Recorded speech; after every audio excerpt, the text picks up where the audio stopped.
So the sun is powered by these nuclear explosions, and these explosions create light.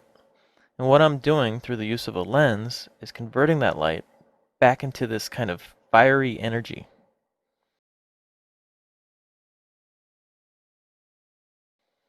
The resulting burn is actually fairly violent looking, and the subtle landscape in combination with the burn really creates this apocalyptic looking scene. The exposures are so long, hours long, that you get this image reversal that happens, and that's why these are positive images instead of negatives. This thing called solarization happens, and just from the intense light exposure, they reverse.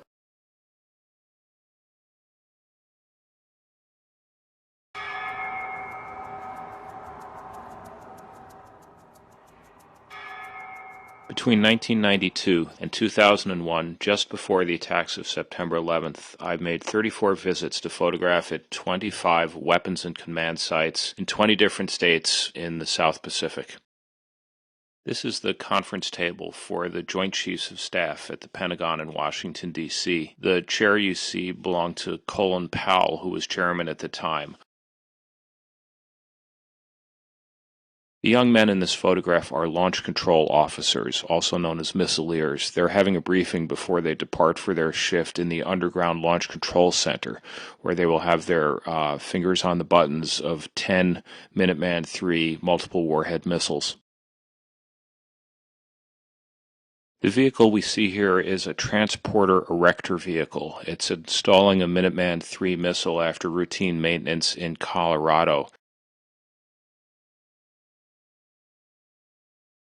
Here we see the fire control trigger for a Trident nuclear submarine that contains 24 missiles, each of which can have up to 8 independent warheads.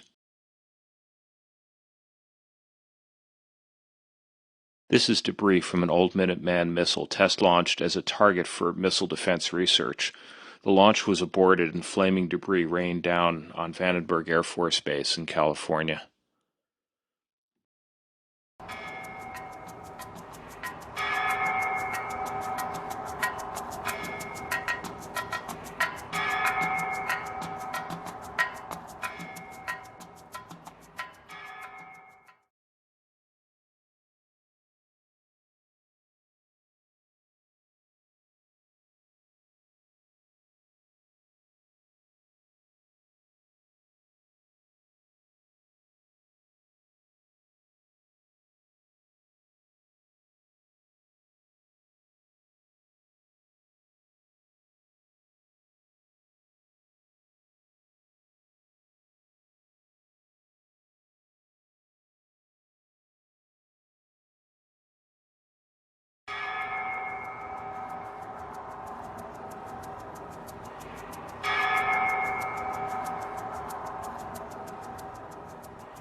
In 2003, I began traveling to Iran to document the political and cultural changes since the Islamic Revolution. In summer of 2005, as the Iranians were about to elect President Mahmoud Ahmadinejad, I was able to travel to the port city of Bushehr to get a rare inside view of Iran's nuclear reactor. Iran's nuclear ambitions date back to Pahlavi regime, long before the establishment of the Islamic Republic. In fact, the US played a major role in helping Iran achieve its goal back then.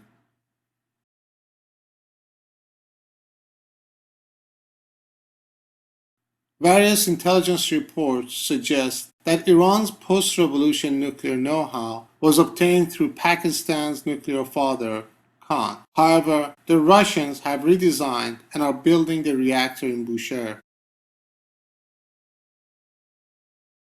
Regardless of how Iran obtained its nuclear technology or how it's really going to use it, in general, Iranians are very proud of being considered a nuclear nation.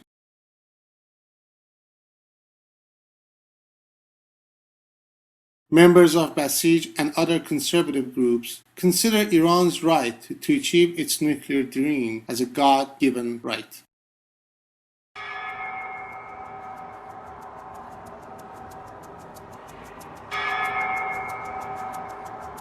Fluffy Clouds is a series about nuclear power stations for which I traveled 6 European countries, starting in 2003. In each of the photographs, the picturesque landscape is contrasted with the presence of a nuclear power station. This first image was taken at a power plant only 50 miles away from Paris. We are on a local campground, as well as on a privileged spot for fishermen. The 4 nuclear reactors of Paloel stand high on top of those beautiful cliffs in the Normandy coastline.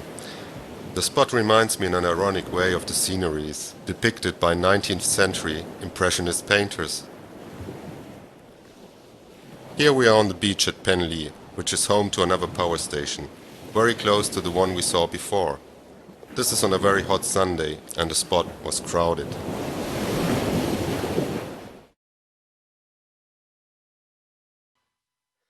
Another season for Grafenrheinfeld in Germany. Strangely enough, the cooling towers on the horizon nearly seem to me like being a complete part of this family-friendly environment.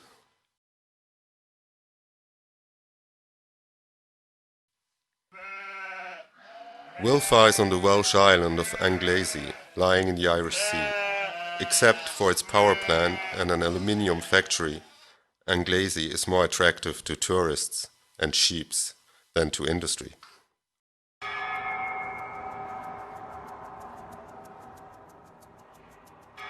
In recent years in Japan, I was bombarded with negative news reporting about North Korea.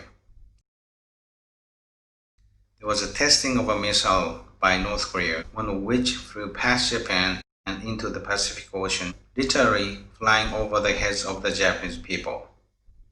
And in 2003, North Korea developed a new mid-range missile, which threatened the United States as well. And later in October 2006, the official North Korean media stated that the country successfully conducted its first nuclear test.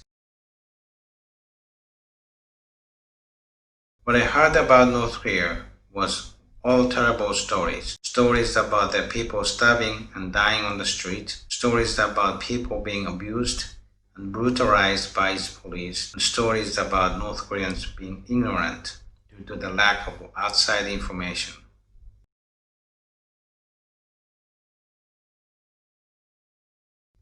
In all pictures and films I saw, North Koreans looked hungry, miserable, or evil.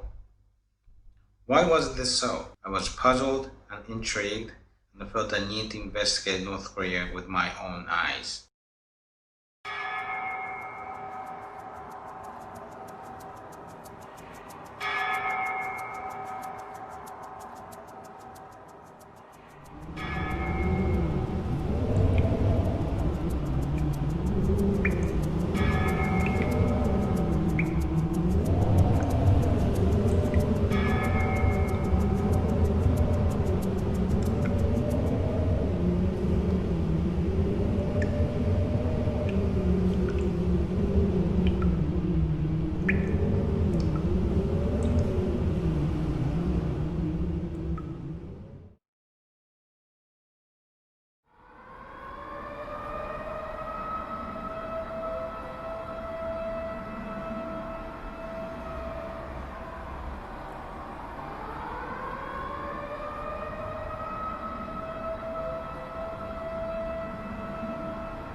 Murmansk is situated on the Kola Peninsula, a part of northwestern Russia that straddles the Arctic Circle. During winter, temperatures average minus 30 degrees Celsius, and the region remains in darkness for nearly 24 hours a day. Murmansk is the world's largest town within the Arctic Circle, and its military significance can be traced back to World War II, when its northern waters became a lifeline for Russia and the Allies after Hitler launched attacks along the entire Soviet-Finnish border. Today the town is still home to a huge concentration of Russia's military and nuclear arsenal. An astonishing 1/5 of the world's nuclear reactors and fuel is concentrated around the Kola Peninsula. There is also an environmental crisis about to happen in Murmansk. While statistics vary wildly, it is certain that at least 100 nuclear-powered submarines, some equipped with warheads and nearly all loaded with radioactive materials, are languishing in Murmansk's harbour. Each one releases its radioactive loads into the sea and air as it deteriorates. Decommissioning the submarines would involve removing reactors, spent fuel, and radioactive waste products and shipping them to a processing facility.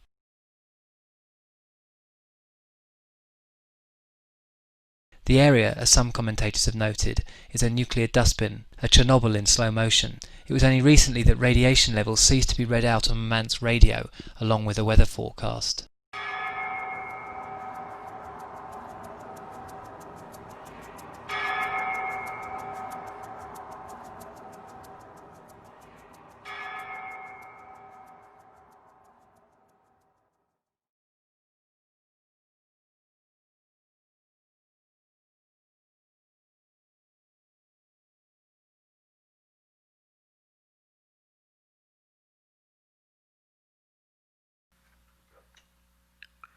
This is a wall of uranium mill tailings in Elliott Lake, Ontario.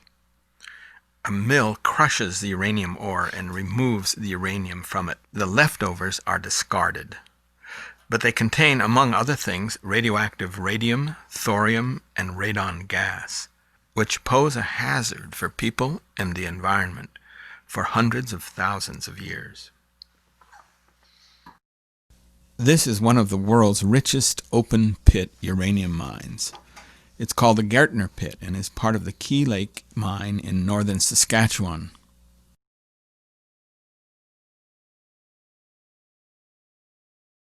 I got this shot in Uranium City in the Northwest Territories of Canada.